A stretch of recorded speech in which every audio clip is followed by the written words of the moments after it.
तो फाइनली 4 साल के इंतजार के बाद यश की most awaited film toxic theatres में पहुंच गई है। फिल्म को लेकर वैसे तो कई सारी बातें खास थीं, लेकिन उसमें से एक जरूरी दावा था कि ये फिल्म महिला किरदारों को नए तरीके से दिखाएगी। लेकिन हाथी के दांत दिखाने के और खाने के और। अगर किसी फिल्म में नयनतारा, कियारा आडवाणी, तारा सुतारिया, रुक्मिणी वसंत और हुमा कुरैशी जैसी 5 बड़ी एक्ट्रेसेस हों, तो क्या वो फिल्म अपने आप में महिला की कहानी बन जाती है? बताइए कि अगर किसी गैंगस्टर फिल्म को एक महिला डायरेक्टर बना रही हो, तो क्या उसे फीमेल गेज वाली फिल्म मान लेना चाहिए? और सबसे जरूरी सवाल, क्या किसी कहानी में महिलाओं का लंबा स्क्रीन टाइम होना, दुनिया को उनकी नजर से दिखाना, दोनों एक ही बात है? 3 साल पहले जब यश और गीतू मोहनदास ने टॉक्सिक का ऐलान किया था, तब इस कोलैबोरेशन ने लोगों को जेन्युइनली एक्साइटेड कर दिया था। एक तरफ केजीएफ के बाद देश के सबसे बड़े मास स्टार में शामिल यश, और दूसरी तरफ अपनी अलग संवेदनशील और अनकॉम्प्रोमाइजिंग फिल्म मेकिंग के लिए पहचानी जाने वाली गीतू मोहनदास। गीतू ने उस समय टॉक्सिक को डिस्क्राइब करते हुए कहा था कि ये एक गैंगस्टर फिल्म होगी, लेकिन फीमेल गेज के साथ होगी। अब ये सुनकर कोई भी कुछ देर के लिए सोच में पड़ जाएगा और उम्मीद के पुल बांधने लगेगा, खासकर महिला दर्शक, क्योंकि गैंगस्टर फिल्म की दुनिया आमतौर पर मर्दों के इर्द गिर्द घूमती है। बंदूक उनकी, सत्ता उनकी, बदला उनका और कहानी भी उन्हीं की। महिलाएं अक्सर किसी गैंगस्टर की प्रेमिका, पत्नी, बहन या उसकी कमजोरी बनकर ही रह जाती है।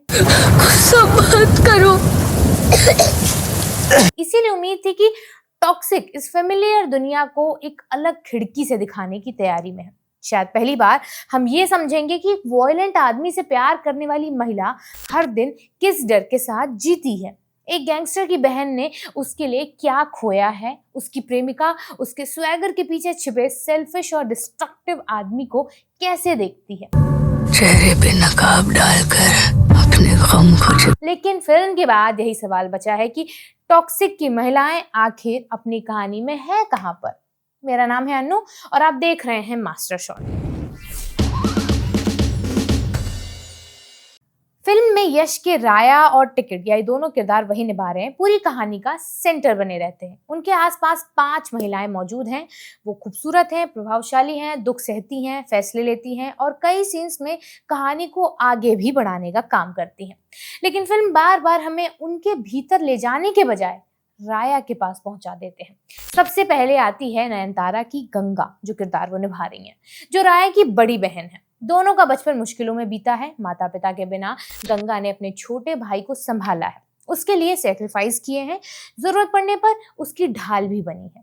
यहाँ एक बहुत ही इमोशनल कहानी छिपी हुई है, एक ऐसी लड़की की कहानी जिसे शायद बहुत कम उम्र में ही बहन से माँ बनना पड़ा है,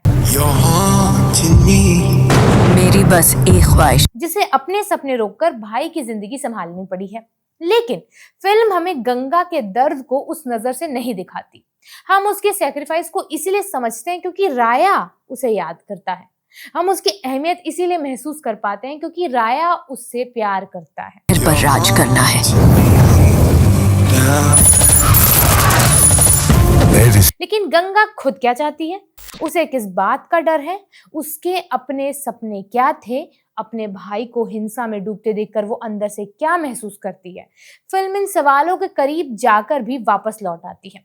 फिर आती है तारा सुतारिया, यानी रेबेका के रोल में। वो राया से बहुत ही ज्यादा प्यार करती है और उसकी पूरी इमोशनल आइडेंटिटी इसी रिश्ते से बनाई जाती है। जब राया उसे धोखा देता है तो रेबेका टूट जाती है। उसका दर्द हमें दिखाई भी देता है, लेकिन उसका पर्सपेक्टिव उतनी जगह पे एक्सप्लोर नहीं किया जाता। वो उस आदमी को कैसे देखती है जिसने उसका भरोसा तोड़ दिया है? क्या उसे राया से प्यार है या उस पावरफुल इमेज से प्यार है जो राया ने दुनिया के सामने बनाई है? क्या उसके अंदर गुस्सा है, शर्म है, बदला है या खुद से नाराजगी है? रेबेका रोती हुई महिला बनकर सामने आती है, लेकिन सोचती हुई महिला नहीं बन पाती है। इसके बाद कियारा आडवाणी की नाडिया इस फिल्म में फीमेल गेज के सबसे करीब पहुंचती है। वो केवल एक ग्लैमरस प्रेजेंस नहीं है, वो गलत चॉइसेस, मुश्किल परिस्थितियों और राया की टॉक्सिक पर्सनालिटी के बीच फंसी हुई एक महिला दिखाई जाती है। जब दोनों अलग होते हैं तो नाडिया शराब में डूब जाती है और आखिरकार उसका अंत बहुत ही ट्रेजिक होता है। नाडिया का ट्रैक इसीलिए असरदार लगता है क्योंकि राया के साथ उसका रिश्ता उसकी पूरी जिंदगी को बदल देता है। बवाल है। कितना लेती है? लेकिन यहाँ भी फिल्म की दिलचस्पी इस बात में ज्यादा दिखती है कि राया कितना डिस्ट्रक्टिव आदमी है। नाडिया धीरे धीरे एक इंडिपेंडेंट कैरेक्टर से राया की टॉक्सिसिटी का एविडेंस बन जाती है। हम देखते हैं कि राया ने उसके साथ क्या किया, लेकिन हम ये पूरी तरह नहीं जान पाते कि राया से पहले नाडिया कौन थी, उससे अलग होने के बाद वो अपने भीतर कौन सी लड़ाई लड़ रही थी और उस रिलेशनशिप ने उसकी अपनी पहचान को कैसे बदल कर रख दिया। रुक्मिणी वसंत की मेलिशा के साथ भी लगभग यही समस्या दिखती है। चेहरा अलग है, परिस्थितियां अलग हैं, लेकिन उसका इमोशनल संसार भी राया के फैसलों से ही बंधा हुआ है। यहाँ फिल्म एक बहुत जरूरी सवाल पूछ सकती थी, एक ऐसा आदमी से प्यार करना कैसा होता है जिसके लिए हिंसा कोई आखिरी रास्ता नहीं है बल्कि पहली ही भाषा है हिंसा। जब आपका पार्टनर किसी भी मोमेंट मारा जा सकता हो या किसी और की जान ले सकता हो, तो क्या उसका स्वैगर पर आपको गर्व होता है या उसके घर लौटने तक सांस अटकी रहती है? क्या आप उससे प्यार करती हैं या उससे डरती हैं? और अगर दोनों भावनाएं एक साथ मौजूद हों तो वो रिश्ता आपको अंदर से क्या बना कर रख देता है? लेकिन टॉक्सिक को राया की हिंसा दिखाने में जितनी दिलचस्पी थी, उस हिंसा का महिलाओं के मन पर पड़ने वाला असर समझने में उतनी नहीं थी। हुमा कुरैशी की एलिजाबेथ का किरदार को बाकी महिलाओं की तुलना में पुरुषों और रोमांस से अलग अपना स्पेस मिलने की सबसे ज्यादा संभावना थी।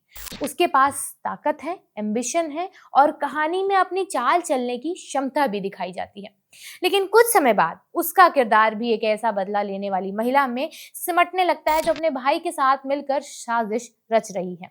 वो इस पावर स्ट्रगल तक कैसे पहुंची? उसके भीतर सत्ता की भूख कहां से आई?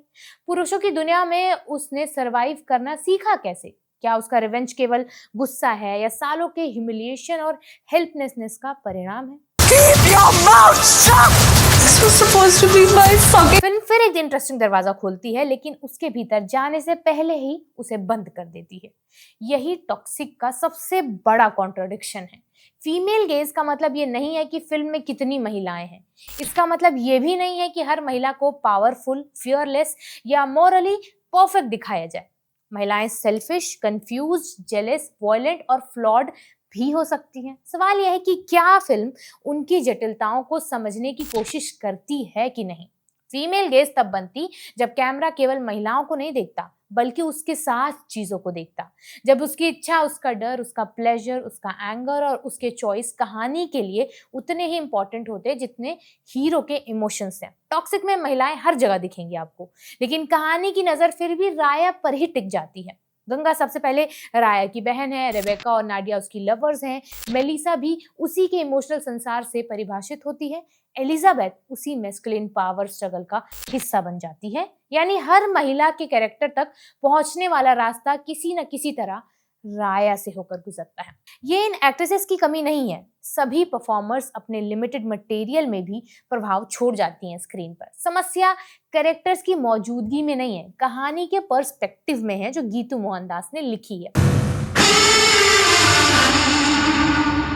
I was hoping to have a... अगर टॉक्सिक को केवल यश की ग्रैंड गैंगस्टर स्पेक्टिकल के तौर पर पेश किया जाता है तो शायद ये शिकायत इतनी बड़ी नहीं होगी। यश का स्वैग दिखेगा, एक्शन भी है, वॉयलेंस है, ग्रैंड विजुअल्स हैं और उनके फैंस के लिए भरपूर मास मोमेंट भी हैं।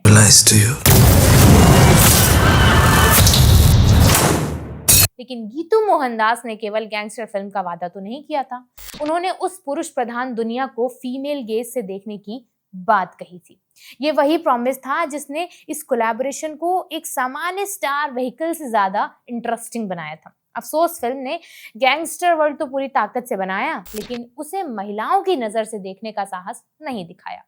टॉक्सिक के पास 5 महिलाएं हैं, 5 अलग चेहरे हैं, 5 संभावित कहानियां भी हैं, लेकिन फिल्म उन्हें अपनी दुनिया बनाने देने के बजाय राया के विशाल सिनेमैटिक यूनिवर्स में घूमती दिखाई देती है। इसीलिए फिल्म खत्म होने के बाद सवाल ये नहीं बच जाता कि टॉक्सिक में महिलाएं हैं या नहीं है। सवाल ये आपको लगेगा कि क्या इस कहानी में कभी सच में उन्हें देखा गया या वे केवल यश के स्वैग, राया की टॉक्सिसिटी और एक मेल गैंगस्टर फैंटेसी को ड्रामेटिक बनाने के लिए वहां पर थी। ये वीडियो फिलहाल यहीं तक है। आपको क्या लगता है कमेंट सेक्शन में बताइएगा और देखते रहिए युवा।